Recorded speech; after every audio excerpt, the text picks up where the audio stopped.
recording. When did the National Indian Brotherhood when did the National Indian Brotherhood become the Assembly of First Nations? In 1980, the Chiefs of Canada adopted a declaration called the Declaration of First Nations. And that was part of a rethinking of the role of the National Indian Brotherhood. And although the National Indian Brotherhood is still on the books as a legal entity, the Assembly of First Nations is not incorporated, so they use the entity called National Indian Brotherhood. Before the AFN was set up, the National Indian Brotherhood was a national organization composed of what we called PTOs, Provincial Territorial Organizations. So every province, they were generally modeled within, it took their form within the province. So in British Columbia, there was a Union of BC Indian Chiefs. In Alberta, it was the Indian Association of Alberta. In Saskatchewan, it was the Federation of Saskatchewan Indians. In Manitoba, it was the Manitoba Indian Brotherhood. These provincial territorial organizations were generally chiefs-driven, that the authority and the accountability flowed through the chiefs. In Alberta, until the early 80s, it was a membership organization where each Indian band member, a member of an Indian band, could carry, in addition to a federal status card, could carry an Indian Association of Alberta membership card.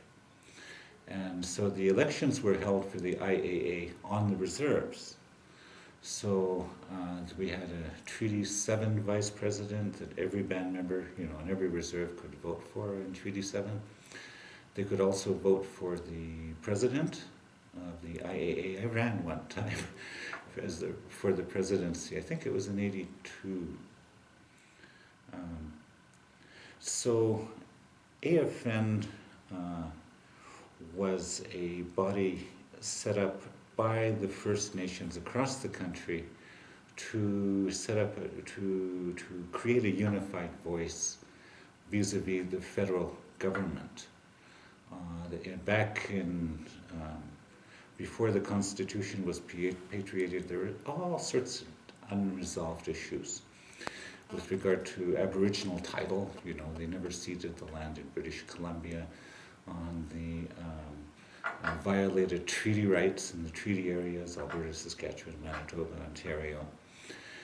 You had Aboriginal claims in the Northwest Territories. You had the Native Brotherhood up there, which became later on the Dene Nation. Council of Yukon Indians. These, all the provincial territorial organizations had their own issues, had their own interests. They were all affected differently by federal policy, but they all had things in common. So they had a rallying cry in 1980 because of the federal government's attempts to unilaterally patriate Canada's Constitution back from Great Britain. And that kind of unified the chiefs behind to work together, although there's much division still in the patriation lobby. There were different kinds of thinking within the PTOs. The Alberta has always been a conservative, IAA was always very conservative. Until the 80s, they were more into, thinking was push for social programs, push for, better roads, push for Indians to get old age pension, push for Indians to be able to get welfare. And they were quite successful, in pushing the federal government to act, to allow First Nations and band members to access services, that other Canadians had, like pensions, welfare, and The IEA was quite strong that way, but it was more into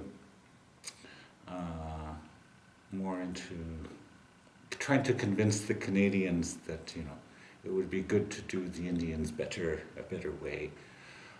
There was radical elements in Saskatchewan led by our friend Elder John Tatusis, who was more into microstates and sovereignty and drawing on the American experience. So all the different PTOs came together in the 80s when Canada was wanting Great Britain to give back its constitution.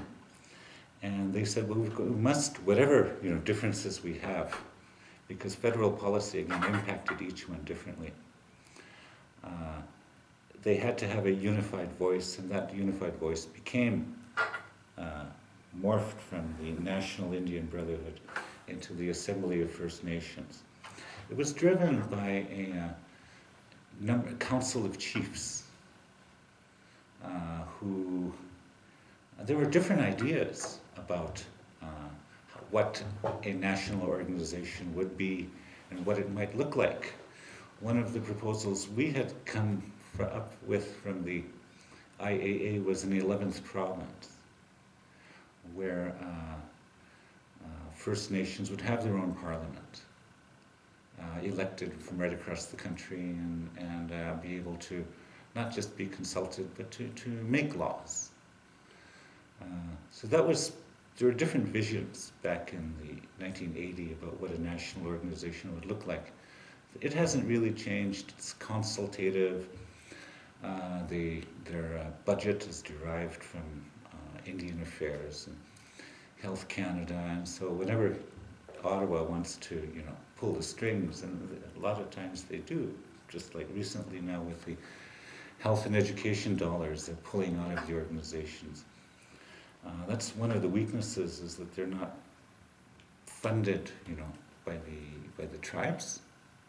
They do consultation work for Ottawa for a fee. So how did it happen? The situation was it was in the context of the patriation of the Constitution. There were a number of unresolved issues with regard to Aboriginal title, treaty rights, conflicts with the province, the environment. All these, the tribes had their own different interests, but they decided to get together to agree on a set of principles called the Declaration of First Nations that the chiefs would abide by, and it would be a position where they would say, well, Canada, this is the line, we're drawing.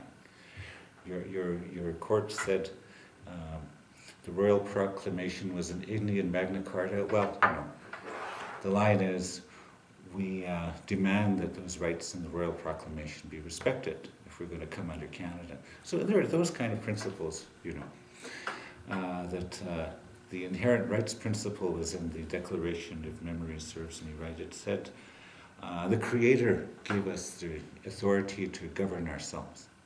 Not Canada, not some delegated, municipal form of authorization, but the Creator.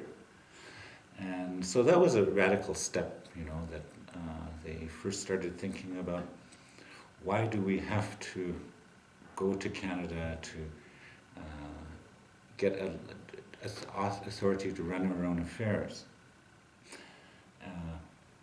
And so the notion of inherent rights, these things we had that we never gave up, was a common principle.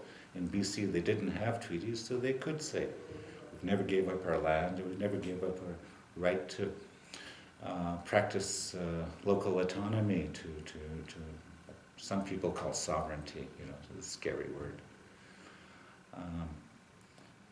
And so there's the land title, there's the inherent rights, all these principles that they came together on, adopted the Declaration.